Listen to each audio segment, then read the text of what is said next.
Hello and welcome to the Story Shed. And I have another story for you. What a surprise! Hope you're enjoying them so far. If you have been enjoying them, then let us know at the storyshedblog@gmail.com. That's the storyshedblog@gmail.com. We look forward to hearing from you. And if you've written any stories yourself, then send them along and maybe we can read them in the shed. Remember, any shed can be a story shed. The story I have for you now is from the Children's Bedtime Treasury, and it's called The Wolf and the Seven Goats. There was once an old mother goat who had 7 little goats. They all lived in a tiny house on the edge of a big, dark forest. One day, the mother goat had to go into the forest to collect food, but before she left, she called her 7 little goats to her and said, "Now, children, promise me that while I'm away, you will lock the door and be on your guard against the wicked wolf. If you see him, don't let him in, because he would certainly eat you all up. You can recognize him by his gruff voice and his big black paws." "Yes, mother," the little goats replied. "We promise to be very careful." So the mother goat trotted cheerfully away into the forest, and the little goats locked the door. Some time later there came a knock at the door, and the little goats heard a voice calling, "Open the door, children. It is your mother. I have brought back a present for each of you."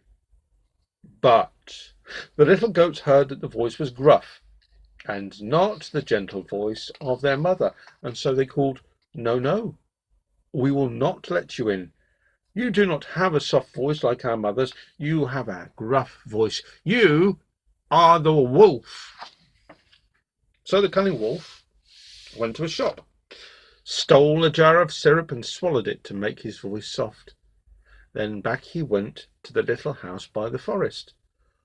"Open the door, children," he called in his new soft voice. "It is your mother. I have brought back a present for each of you." Now the little goats heard the soft voice, but in his eagerness to get into the house, the wolf had put his big black paws onto the window ledge, and so the little goats cried out, "No, we will not let you in. Our mother has beautiful white feet, but you have black feet. You are the wolf."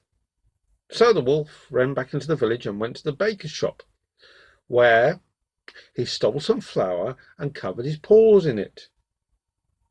The wolf ran back to the little house by the forest. "Children, children, open the door," he called again. "It is your mother. I have brought back a present for each of you." Now the little goats heard the soft voice, but they could not see any paws, and they called out, "Let us see your paws, so we know you really are our mother." So the wolf lifted up his paws, which of course were all white from the flour plastered on them. The little goats thought that this time it really was their mother, and they unlocked the door. The wolf rushed in. The little goats screamed and tried to hide. One jumped into a drawer, the second squeezed under the bed, the third buried itself in the bedclothes, the fourth leaped into a cupboard, the fifth went into the oven, the sixth hid under a basin, and the littlest one slipped inside a grandfather clock. But the wolf found them and gobbled them all up, except the youngest one hiding in the grandfather clock. When the wolf had finished his meal, he felt very full and very sleepy. He wandered out of the house into a nearby meadow, lay down on some dry leaves, and promptly fell asleep. When the mother goat came home from the forest, imagine her horror as she saw the door open, the furniture strewn around the house, and the little goats all gone. She started calling them by name, but nobody answered until she called out the name of the youngest little goat, who was still hiding in the grandfather clock. She quickly pulled him out, and then he told her what had happened to all his brothers and sisters. She ran out of the house with the little goat trotting beside her, and soon found the wolf sleeping in the meadow. She looked carefully at him and saw that there were 6 lumps in his fat stomach, and they seemed to be moving. "My little goats are still alive," she exclaimed with joy. Quickly, she sent the youngest goat back to her house for scissors, needle, and thread, and then While the wolf was still sleeping, she carefully cut a hole in the wolf's stomach. Soon a little goat popped out, and then another, and another, until all 6 were free and jumping for joy. They hadn't come to any harm, for in his greed the wolf had swallowed them whole.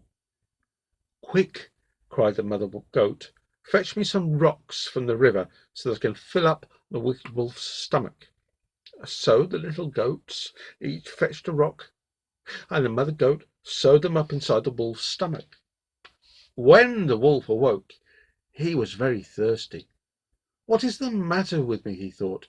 "I shouldn't have eaten all those goats at once. Now I've got indigestion." He set out to drink from the river, but his stomach was so heavy he could hardly walk, and staggered to the water's edge. As he bent over to drink, the weight of the stones pulled the wolf into the water, where he sank straight to the bottom and drowned.